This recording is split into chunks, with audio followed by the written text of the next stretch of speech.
안녕하세요. 이번 시간은 왕기초 회계원리 1교시가 되겠습니다. 먼저 부기와 회계에 대해서 보도록 하겠습니다. 부기는 장부 기입의 약칭이죠. 부기, 장부에 기록하는 것, 기입하는 것을 의미합니다. 이 가운데 두 글자를 떼어서 부기라고 하고요. 기록하는 자체를 부기라고 알고 계시면 되겠습니다. 그러면 이 부기가 뭐냐? 기업의 경제 활동에 따른 재산의 증감 변화를 아무렇게나 기록하는 게 아니고 일정한 원리에 따라서 기록, 정리하는 절차를 의미합니다. 몇 가지 나누어서 보도록 하겠습니다. 누가 기록할까요? 기록의 주체, 기업이 기록하는 겁니다. 두 번째, 무엇을 기록할까요? 경제활동에 따른 재산의 증감 변화, 이거를 기록하는 거죠. 또 어떻게 기록할까요? 일정한 원리에 따라서 기록하는 겁니다. 이 하우가 방법이 우리가 앞으로 배울 재무회계 회계 원리가 되는 거죠. 왕기초 회계 원리, 이 회계 원리가 기록하는 방법을 공부한다라고 보시면 되겠습니다. 그러면 여기에서 기업에 대해서 볼게요. 자, 먼저 기업은 첫 번째, 법률적 관점에 따라서 두 가지로 구분할 수가 있어요. 개인기업과 법인기업. 개인기업은 경영과 소유가 일치하는 소규모 기업을 의미합니다.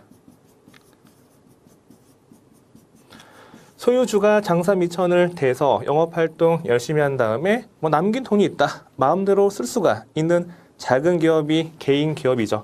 우리가 알고 있는 PC방 또는 호프집, 세탁소 이런 작은 기업이 개인 기업이에요. 만약에 소유자가 사망했다 그러면 그 기업도 폐업이 되는 겁니다. 경영과 소유가 일치하는 기업이 개인 기업이고요. 이어서 두 번째, 법인 기업. 법인 기업은 경영과 소유가 일치하지 않는 기업이에요. 장사 미천을 대는 자를 주주라고 하고요. 그리고 이 모아진 돈을 가지고 영업활동 열심히 하는 전문 경영이 따로 있는 거예요. 만약에 경영자가 영업활동 열심히 해서 남긴 돈이 있다. 이 남긴 돈을 자기가 마음대로 쓴다. 이러면 횡령이고요. 횡령하면 감옥 갑니다.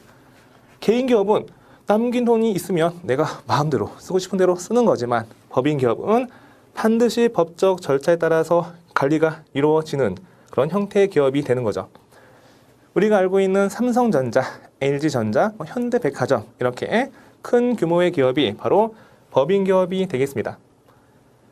개인 기업은 전산회계 2급 시험 범위고요. 전산회계 1급 시험 범위는 개인 기업은 거의 안 나오고 법인 기업 위주로 출제가 되고 있습니다. 그러니까 법인 기업은 법에 의해서 인격을 부여받은 기업이다. 이렇게 기억을 하시면 되겠죠. 이어서 두 번째를 보도록 하겠습니다. 두 번째는 영업활동에 따른 분류예요. 영업활동에 따른 분류. 참고로 기업의 경제활동은 세 가지가 있습니다. 영업활동, 투자활동, 재무활동. 영업활동 하려면 돈이 필요하겠죠. 이 돈을 모으는 게, 빌려오는 게 재무활동이고요. 또 영업활동 하려면 공장에 기계 있어야 되고 또 토지와 건물을 매입해야 합니다. 이렇게 투자하는 게 투자활동이에요. 영업활동 열심히 해서 여유자금이 있다. 여유자금, 유가증권, 주식, 채권 또는 토지 등의 투자수가 있겠죠. 이렇게 투자활동. 그리고 회사 본래 설립 목적에 따라서 계속 반복적으로 이루어지는 활동이 영업활동이 되는 겁니다. 제가 강의하는 게 저 입장에서 영업활동이에요. 하이마트는 전자제품 사와서 파는 게 영업활동이 되겠죠. 이렇게 설립 목적에 따라서 계속 반복적으로 이루어지는 게 영업활동이 됩니다. 앞으로 차근차근 하나씩 배워나갈 겁니다. 왕기초 회계 원리이기 때문에 아무것도 모른다는 가정하에서 아주 쉽고 자세하고 재밌게 수업을 진행해 가도록 하겠습니다. 그러면 경제활동이 세 가지, 투자활동, 재무활동, 영업활동이었는데 그 영업활동에 따라서 기업을 분류할 수가 있는 거죠. 첫 번째는 상기업이고요. 상기업은 상품 매매업이라고도 해요. 두 번째는 제조기업이 됩니다. 제조업이죠. 상기업은 상품을 사와서 파는 기업을 의미하며 제조기업은 공장에서 제품을 생산하여 완성된 이 물건을 파는 기업이 제조기업이 되겠습니다. 상품과 제품의 차이 아셔야 돼요. 상품은 만들어진 걸 사와서 팔 때 이게 상품이죠. 홈플러스, 이마트 등에서 만들어진 걸 사와서 팔고 있다. 판매되는 물건이 상품이 되는 겁니다. 그러면 제품은 판매하기 위해서 공장에서 직접 제조하여 만든 물건을 의미하는 거죠. 삼성전자에서 노트북을 공장에서 만들어 팔고 있다. 공장에서 만들어진 노트북이 바로 제품이 되는 겁니다. 제가 최근에 미용실 다녀왔어요. 미용실에서 미용실 선생님이 머리를 다 자르신 다음에 저한테 묻더라고요. 혹시 제품 쓰시나요? 그러면 미용실 선생님이 말씀하신 제품의 의미가 뭐죠? 그렇죠. 헤어 제품, 왁스, 스프레이, 젤, 샴푸 이런 걸 의미하겠죠?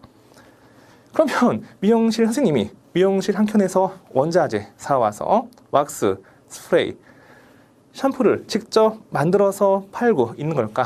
아니면 사와서 팔고 있는 걸까? 그렇죠.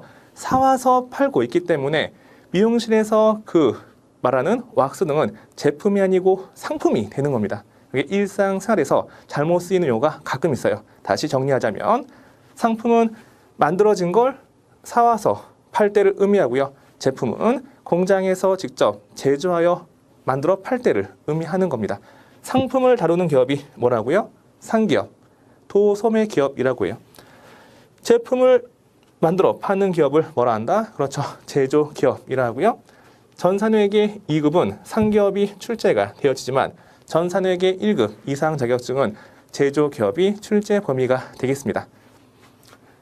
기초 회계 원리이기 때문에 자세하게 설명을 드리고 있어요. 그러니까 우리 회계 1급 과정은 법인 기업 위주로 배울 거고 제조기업 위주로 배울 겁니다. 이어서 회계를 보도록 하겠습니다. 회계는 뭐냐? 회계는 이 부기의 개념에 정보 전달 과정을 추가한 것으로 보시면 되겠습니다.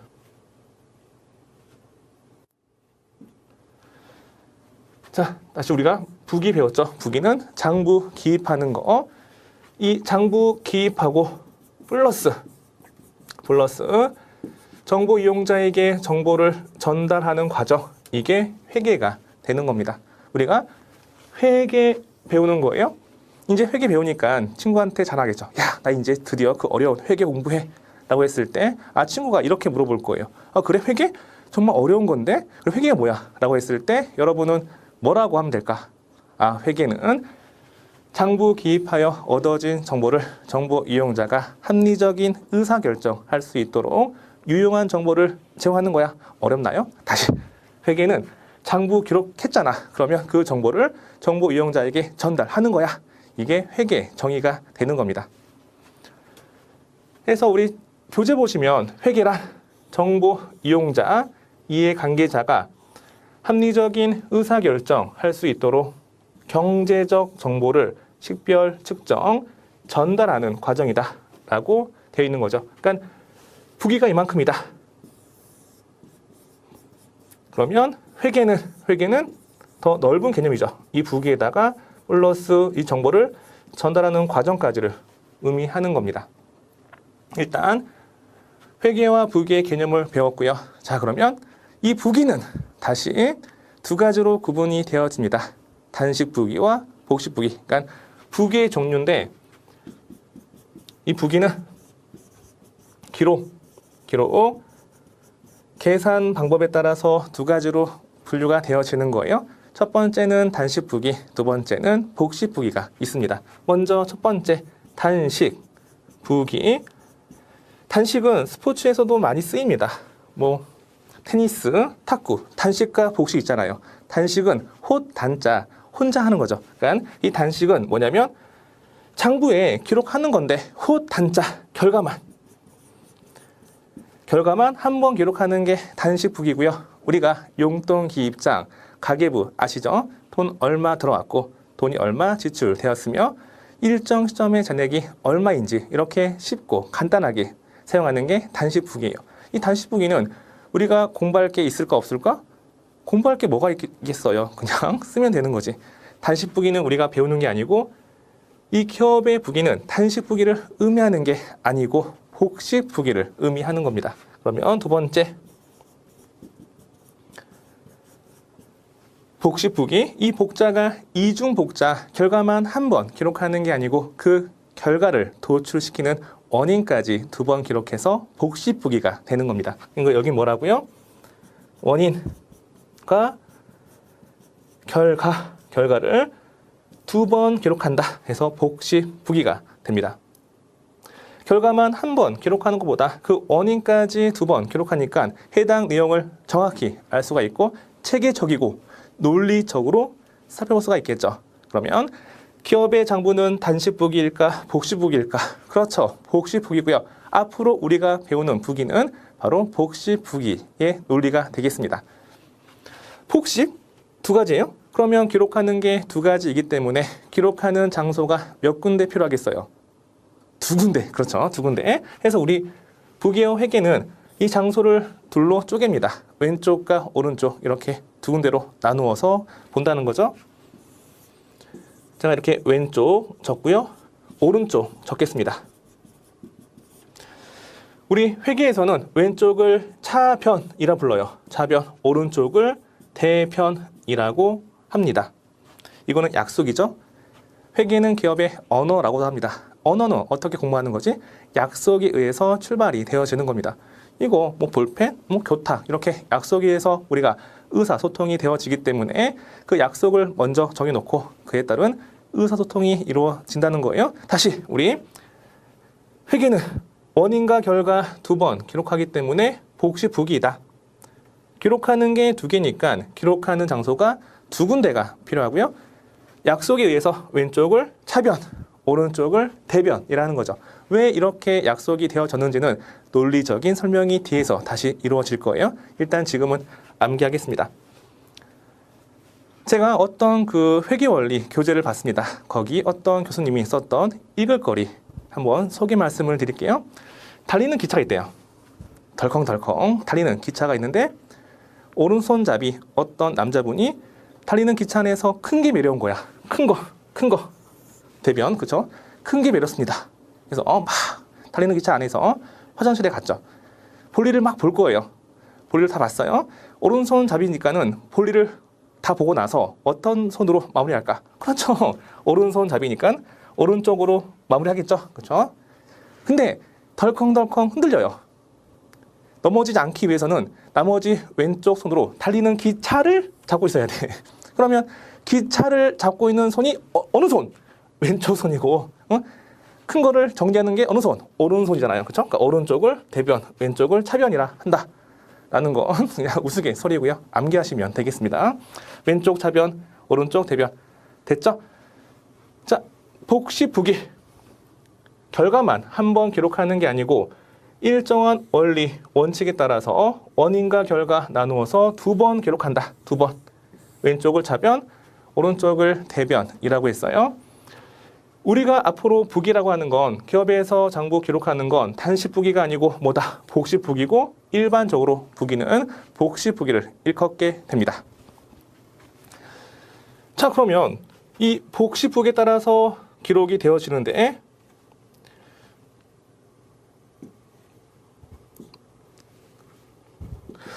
왜 복식부기에 따라서 기록을 할까요? 복식부기에 좋은 장점이 세 가지가 있기 때문에 기업은 복식부기에 따라서 장부 기록하는 겁니다. 자, 복식부기의 특징 세 가지 보도록 하겠습니다. 첫 번째는 거래 이중성. 기록하는 건데 해당 거래를 기록하는 건데 몇 번 기록한다? 복식부기에 따라서 원인과 결과 두 번 기록을 하는 겁니다. 됐죠? 그러니까 차변과 대변 나누어서 원인과 결과를 기록하는 이 원리가 거래 이중성이 되고요. 자, 두 번째는 대차 평균의 원리입니다. 대차 평균의 원리. 오른쪽을 대변이라 했고요. 그리고 왼쪽을 차변이라 했죠. 오른쪽에 적히는 금액과 왼쪽에 적히는 금액은 항상 같아요. 그러니까 왼쪽 금액의 합계와 오른쪽 금액의 합계는 항상 1차 수밖에 없습니다. 결론은 원인에 의해서 도출이 되어지기 때문에 원인과 결과에 대한 금액은 항상 일치한다. 왼쪽과 오른쪽의 금액은 일치하기 때문에 어느 쪽으로 치우침이 없이 평균을 이루고 있다라는 게 대차 평균의 원리가 되겠습니다. 이어서 세 번째는 자기 검증의 기능이에요. 자기 검증의 기능. 만약에 왼쪽에 적힌 금액과 오른쪽에 적혀 있는 금액이 서로 다른 금액이다. 그러면 그 기록 자체가 잘못되었다고 말할 수 있는 게 자기 검증의 기능이 되는 거죠. 예를 들어볼게요. 만약에 이번 방학 동안에 100만 원짜리 알바 열심히 해서 한 달간 알바라고 할게요. 그러면 한 달 뒤에 통장에 얼마 찍히겠어요? 100만 원짜리 알바 열심히 하면 한 달 뒤에 100만 원이 들어오겠지. 그렇죠? 자, 다시 알바 100만 원짜리 한 달 동안 열심히 했습니다. 그랬더니 한 달 뒤에 내 예금 통장에 돈이 찍히는 게 보니까 1억이 찍히는 거야. 대박이죠. 좋아요. 그렇죠? 근데 이게 말이 돼요? 알바 100만 원짜리 열심히 한 달 동안 했으면 통장에 얼마? 100만 원이 들어와야지 왜 1억이 찍힐까요? 그런 일은 있을 수가 없죠. 그렇죠? 그러니까 왼쪽에 적힌 금액과 오른쪽에 적힌 금액이 틀리면 기록 자체가 스스로 틀렸다고 말하는 기능이 이게 자기 검증의 기능입니다. 오류 또는 탈루를 자동적으로 검증할 수 있다라고 얘기할 수가 있다는 거죠. 자, 그럼 다시 우리 교재 보시면 복식후기 특징 3가지 이거 암기하셔야 돼요. 다음 중 복식후기 특징인 것은 아닌 것은 이렇게 시험 문제에서 출제가 되고 있습니다. 전산회계 1급은 사지선다형이고요. 틀린 거 하나 찍는 겁니다. 이 3개 뺀 나머지가 틀린 문장이 되겠죠. 첫 번째 거래 이중성. 거래 이중성은 모든 거래는 반드시 그 원인과 결과를 동시에 지닌다 라고 되어 있고요. 두 번째, 대차 평균의 원리. 원인과 결과를 차변 요소와 대변 요소로 나누어 기록하므로 차변 금액의 합계와 대변 금액의 합계는 반드시 어떤다? 그렇죠. 일치할 수밖에 없다 라고 되어 있고요. 세 번째, 자기 검증의 기능. 기록 계산 상의 오류나 탈루를 자동적으로 검증할 수가 있다는 거죠. 이해 가시죠? 자, 그 다음 회계는 부기 플러스 정보를 전달하는 거고요. 그러니까 회계의 존재 이유, 회계가 왜 필요할까? 회계 필요성. 정보 이용자가 그 회사의 정보를 요구하기 때문에 회계가 있는 겁니다. 그러니까 우리 회사의 재산 상태 등을 정보 이용자에게 전달하는 게 회계이고요. 정보 이용자가 요구하기 때문에 회계가 필요한 거죠. 그러면 우리 회사의 이해관계자에 대해서 보도록 하겠습니다.